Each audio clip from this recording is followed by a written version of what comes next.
எனக்கு வந்து கடவுளுக்கு மேலே ஒருத்தரை என்னால் வைக்க முடியும்னா அது என் மனைவி மட்டும்தான். எனக்கு ஏதாச்சும் நடக்கணும்னா நான் கடவுள்கிட்ட போய் கேட்பேன். ஆனால் இப்போ என் மனைவிட்ட தான் கேட்குறேன். இது நடக்கும்னு நினைக்கிற அப்படின்னா நடக்கும், நீ பண்ணுன்னு சொல்கிறான், நடக்குது. அவள் விஷ் பண்ண எல்லா விஷயங்களுமே நடந்திருக்கு. So she is everything to me. கல்யாணம் பண்ண போகிறவங்க பொண்ணு தேடாதீங்க, ஃப்ரெண்டு தேடுங்க.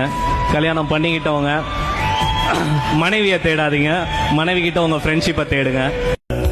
பால் மழைக்கு காத்திருக்கும் பூமி இல்லையா, ஒரு பண்டிகைக்கு காத்திருக்கும் சாமி இல்லையா, வார்த்தை வர காத்திருக்கும் கவிஞன் இல்லையா, நான் காத்திருந்தால் காதலின் நீளும் இல்லையா, கண்ணீரில் தீ வளர்த்து காத்திருக்கிறேன் உன் காலடித்தடத்தில் நான்